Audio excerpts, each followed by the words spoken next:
YouTube, what's happening? Hope everybody's doing great. It is Sunday, June 25th. Got some mail to show, a little over a month probably since I made a video, so I got a bunch of new cards. But first, just want to say hello, catch up with everyone, check in on a couple quick topics, and again, just see how everybody's doing. So first and foremost, please comment below. Who is going to the National? I want to know who's going to be there and also when you're going to be there. I'm going to be there from Tuesday through Monday, so I'll be there all week. Really looking forward to seeing all the familiar faces, but also there's a lot of people in this community that I've met over the last couple of years since I started making videos again that I haven't had a chance to meet in person yet.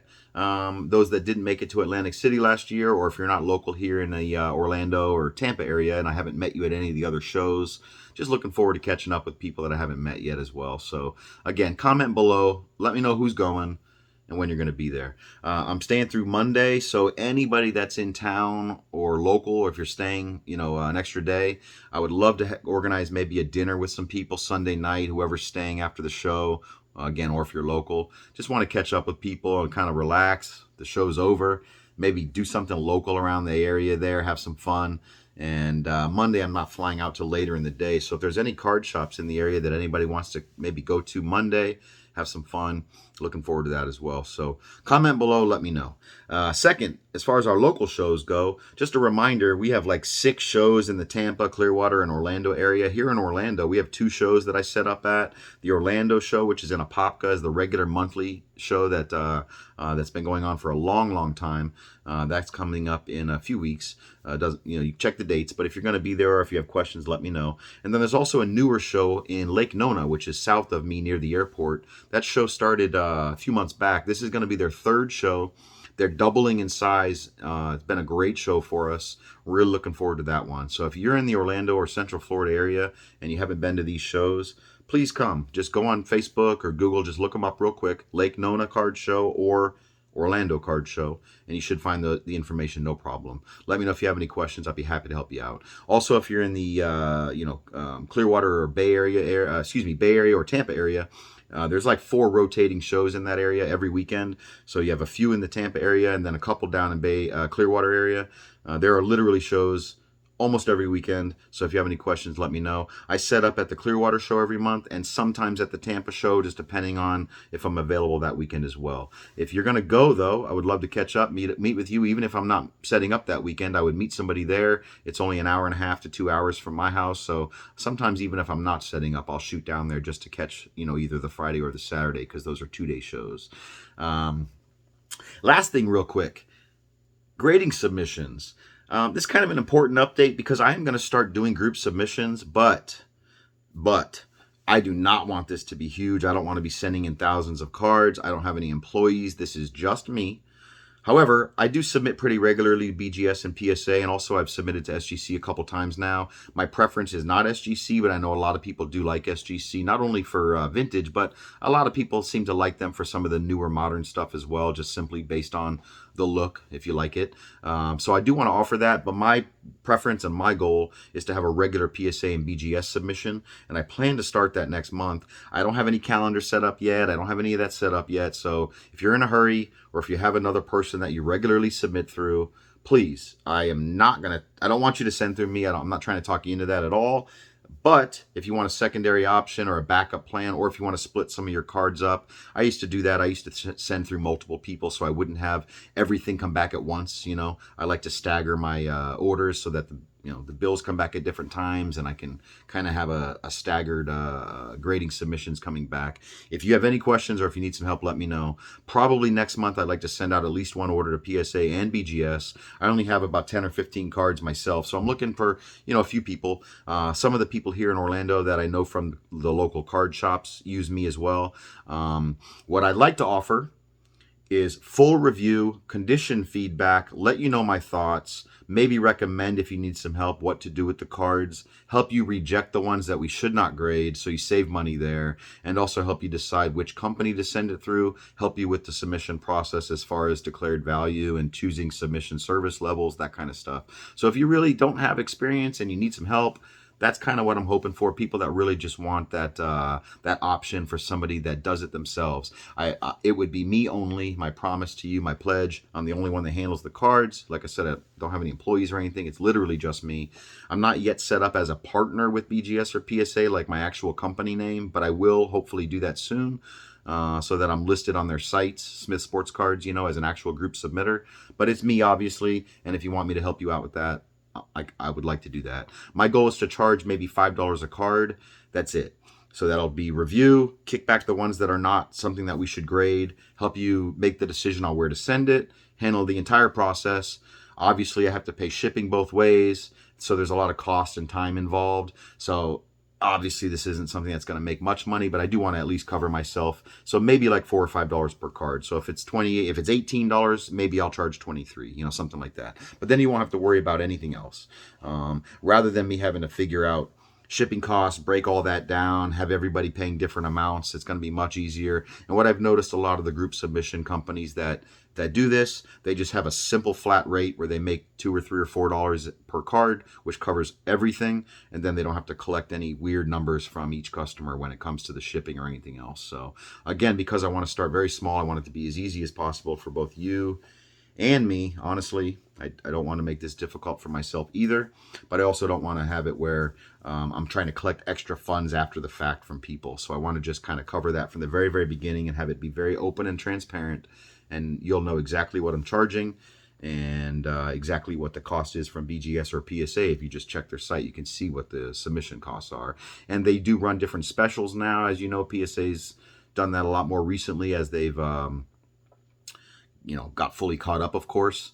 And for those of you that either don't use BGS or don't use PSA or don't like SGC, my goal is to kind of offer all three, because I know people have preferences just like I do. So whatever your preference is, or if you do want me to help you with the decision, I'd like to offer all three. So that's really about it. Let me know if you have any questions, and I'm going to flip the camera around so we can get to the cards. All right, here we go.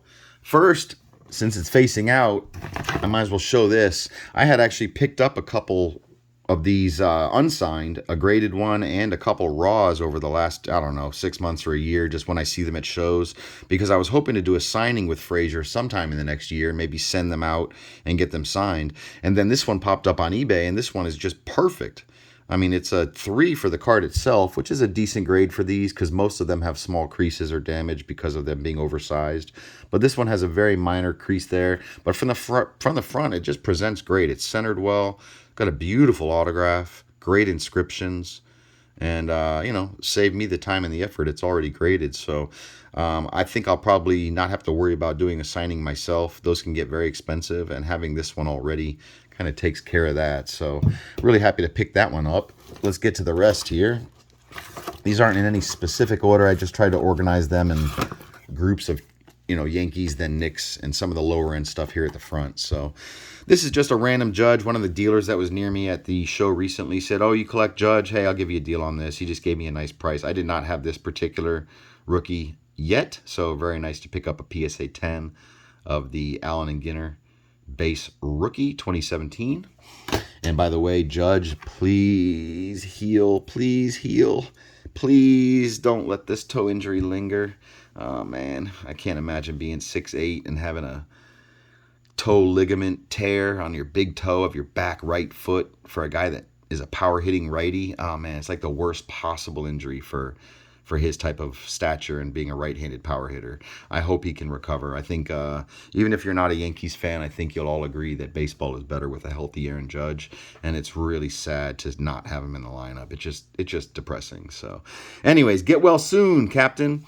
All right, next, this was just another random pickup. This is actually a Tiffany Yankees leaders with old Winfield and Randolph. Pretty cool, PSA 10. Cheap card, but when I saw it on the guy's table, I was like, oh my God, I kind of have to have that, man. It's pretty badass. Tiffany PSA 10, so pretty neat. This was another eBay find, just a great looking card. I love Goose's auto, and having him pictured on the Yankees and having it already slabbed with a 10 autograph. And most of you know my preference is Beckett slabs for this kind of stuff anyways. So this one looks great, and I got this super cheap, so just a cool PC edition there. Some Raw stuff. I got this stuff from Brian Roth, B Roth, Card Soup. Most of you know him. He's a legendary YouTuber. I believe he's a Hall of Famer, actually. So shout out to you, Brian. This is a nice Raw Stengel Bowman. Nice card there. Really good condition. That one's going to end up getting graded. This was from him as well. I have a ton of these, but it's always nice to pick up a centered one. And I also like to participate in Mattingly Charities signings at least once a year. So this might be one that I get signed eventually. I try to keep a few extra copies of his rookies just to have them. And anytime I can find a nice centered one. I don't think I would grade this because I think it's probably an 8. But once it's signed, I would love to get it slabbed if I decide to use that one for signings. This was a really cool pickup. Kind of a random story, but at the shows, I had a guy wipe out one of my showcases, a lot of my autographs. So I put out a whole bunch of judges, and I had a sign that said, buying this guy, you know, and I had All Rise with all my Aaron Judges, like literally my entire showcase. Of course, people were trying to buy them from me, but I wasn't selling them. I was trying to get somebody to sell me something. And a guy walked up and he's like, oh, you're the Judge guy. The other dealer at the front of the show told me to find you because I'm trying to sell this. And man, long story short, or short story long, I was able to purchase this from him, with just a minute or two of negotiation. The red ink Heritage, beautiful. This is actually from Heritage High number 2021, I believe. But yeah, really rare card. You just never see these, not especially the red inks. But the Judge Heritage autographs are typically short prints for the blue ink, so he's a rare autograph to begin with. And of course, the red inks are only to 72. So, and this one looks absolutely gem mint, centered, clean front and back. So this is definitely going to be going into my next BGS order. So that was one of the reasons why I mentioned grading submissions, because I do have a couple cards that I'm going to be sending out soon. This is one of the other ones. This is a card that literally stopped me in my tracks when I walked by the table because I had never seen it before. I did not know this card existed. This is the Back to the Future Hank Aaron with Jose Cruz Jr. First 100 of these are signed, I believe. So this is numbered 76 of 1500. And this card is just beautiful, man. The front has just a hollow foil surface to it. Bold auto. And the back is really clean as well. There's a slight bit of chipping around the edges, but I think this card, even like an 8.5 with 10 autographs, is just really killer. So looking forward to getting that slabbed up as well. Shout out to buddy David from the local card shows. I bought this from him in a lot. I was actually looking for a Hank Aaron autograph, and I had picked this up, but I kind of was still looking for just a solo autograph. I don't know if this is a keeper for me. I'm not really into the purple parallels. I'd rather just get like a Heritage or an Archives or something like that. But this is a beautiful card. It happens to be numbered 10 of 10. So those of you that remember the old PDAS 10 days, this is kind of like a lucky number thing for me. So this one fills the hole as a beautiful on-card, vertical Hank Aaron autograph. Basically a PC card for me until I replace it. If anybody's interested in this one, let me know. Or the other one, honestly. Like I said, this is going to go out to BGS. But if you're interested, let me know. If there's any Jose Cruz collectors out there, that's like his best card, I think. All right, some other stuff here. Walt Frazier from Contenders. This is to 25. It's a sticker auto, but great looking card with a nice clean auto. This is a nice rare one from Old Topps Full Court. Earl Monroe Court Records auto game used jersey to 15. And with the old products, it specifically tells you game used. Great looking card, kind of cool. Got that on eBay, pretty cheap. Happy to grab that one. More Walt Frazier, but this one is a 10 of 10 jersey number, PDAS special there. Beautiful on-card auto from National Treasures. Gold parallel to 10. Nice looking card. My first ever silver chunk, or whatever you want to call these, from Eminence. I've never owned one of these. This is the 75th anniversary team, NBA 75.999 fine silver, Earl Monroe on-card auto, and again, just happens to be the 10 of 10. So these cards are massively thick, like 260 point or whatever, and a pretty sweet on-card auto there. These cards are honestly a little too thick for me, but I just wanted one, and this one popped up, and my bid won. So there we go. I finally own one of those. This was a bin that I stole on eBay late night when it got listed. I kind of was shocked, had to research the seller a little bit and make sure it wasn't some sort of a weird scam. But no, it's totally legit. I binned it and shipped immediately, so I got a great deal on this. Flawless jumbo patch Ewing to 5, the Emerald Parallel. Really nice card there. And as always, these older ones, this is from 2013-14, so this one specifically mentions game-worn material, not player-worn. Love the old school stuff, especially Flawless. Great looking card there. A couple more Yankees autos here before we get to some of the nicer stuff. Let's see. This is, I think this is listed as an actual short print on the checklist. This card sells, gosh, like over $100 normally.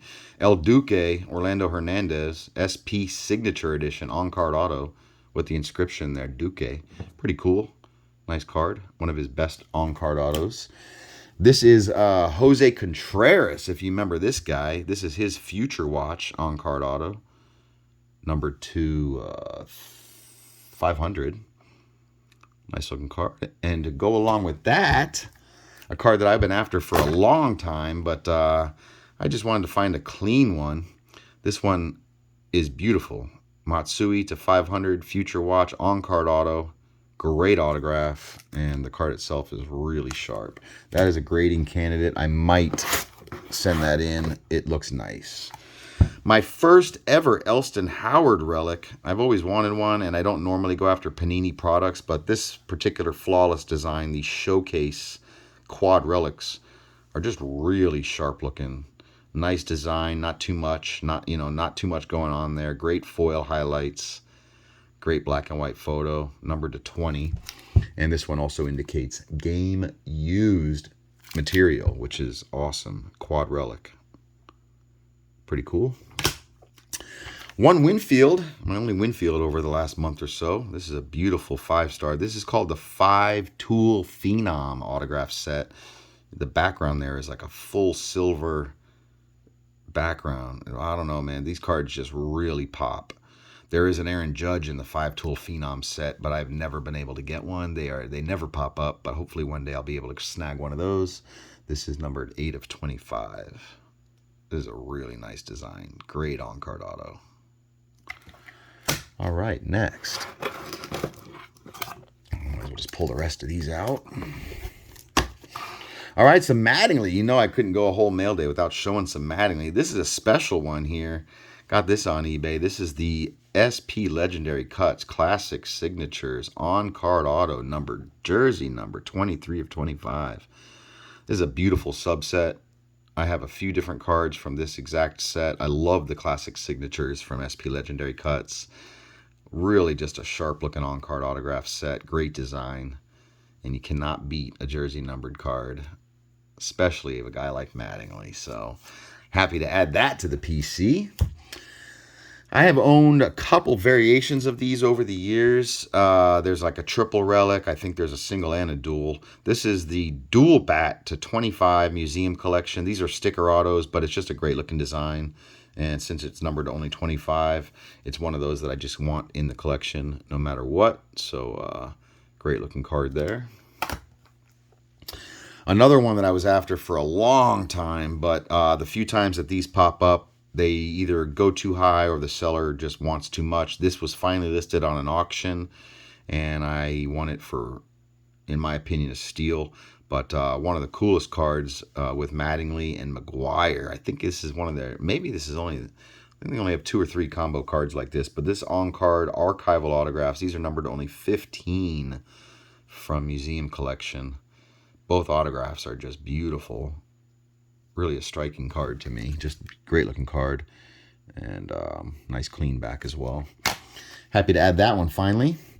I had actually sold my original Dynasty Mariano Rivera to one of the Dynasty collectors on Facebook. So I was hoping to replace that eventually. That was a 2014. And the new one just came out. And there was a bunch of these on eBay instantly when the product released, a couple weeks ago or a month ago. So I bid on one and Well, I've been on a few, but I finally won one. This one is just really nice. Great auto, nice patch, number to 10. And I'm happy to add that one. Another Mattingly here. Mattingly is in Dynasty again. He took a couple of years off there, but he's back. And this dual bat auto to 5. These are on card, of course. I love the look of the blue, like that Mariano I just showed. The design this year is just really sharp. So happy to add one of those. Great looking card there. And the last handful here, this is amazing. Shout out to Jack Darby, Suns fan. You guys might know him from Instagram, Twitter, YouTube, etc., Facebook. Awesome collector, been around the community for a long time. Reached out to me and said, hey, I got a card coming in that I know you're going to want, so I'm going to offer it to you first. And showed me this picture, and of course we had to work out a deal. So this is the 2021 Ginter Superfractor. This card is awesome. I wish you could just see this up close. It almost looks three-dimensional. Great looking card. Of course, 101. Sorry, my hand is sweaty there. Awesome card. Happy to add that one to the collection. A few graded to end it. I've never owned a Lawrence Taylor rookie until now. I've been after a 9. I can't afford a 10, so I've just been picky and looking at 9s and finally snagged one at a show. Got a great deal on it, so happy to add one of those finally. Freshly graded, fresh slab, centered, beautiful mint 9. Glad to finally add one of those. I've owned a few of these Bombers Best over the years as well, but I keep getting rid of them because they're not centered nice, and there's always something that bugs me. This one is perfect for me. Perfectly centered, really nice eye appeal. Awesome looking 5. I don't think I'll ever replace this one. This one does it. Back looks great as well. But from the front, it's just a perfect card for me. So happy to add one of those finally. Reggie, not a huge card, but 77 is kind of a special year for me. It's my birth year. Of course, they won the World Series. Reggie becomes Mr. October. Thurman Munson, the captain, is the catcher. This is like an epic part of the Yankees. If you're a fan, not the box bombers. We're not talking about Murderers Row, 20s, 30s, 40s. But when you get into the 70s and you got guys like Reggie and Thurman Munson and Billy Martin going back and forth, this was like an awesome era to be a Yankees fan. This is the era that I was born into. This is why my dad was a diehard Yankees fan and really just made me a Yankees fan, is the late 70s, early 80s. And then, of course, we went into a dark time where we couldn't win for quite a while there. But this year right here, 77, really special year. Not a huge card, like I said, but just one of those that I didn't have yet in my Yankees Reggie collection. So finally added a 77. Nice looking 8. And I already have a rookie and a 6, but this 4 popped up at a show, and again, it's just centered. The eye appeal is there. That's kind of my style, I guess, is high eye appeal for the grade. So whenever I find a really nicely centered 4 or 5, those are the cards that I usually go after. And same thing I mentioned earlier, I actually hope to do a signing with Reggie at some point, and this would be a perfect candidate for me to crack out if needed. I don't think I'd want to crack out the 6. That might be a little risky, so the 4 is kind of a perfect candidate. And this card would look great signed. So I'll hold on to that one and hopefully get it signed one day. And the last card of this mail day, this was an eBay pickup. Man, this went way cheaper than I expected. On card auto, SP Legendary Cuts, Future Legends to 99, Derek Jeter, BGS 9510. Just a great looking card. To find this already graded and to be able to win it on bids and to win it way lower than I expected was kind of like a birthday present for me. It was my birthday, June 11th. I am 46 now, and this was a card that I actually said, all right, I'm going to go for this one. This is kind of like a birthday present, so I was happy to win this one. And I'm going to end it with that. So that's it. Thanks for watching, everybody. Again, comment below. Let me know who's going to the National. I cannot wait to see everyone. I might have one more video before then with some show recaps over the next few weeks. But other than that, talk to you soon. Later.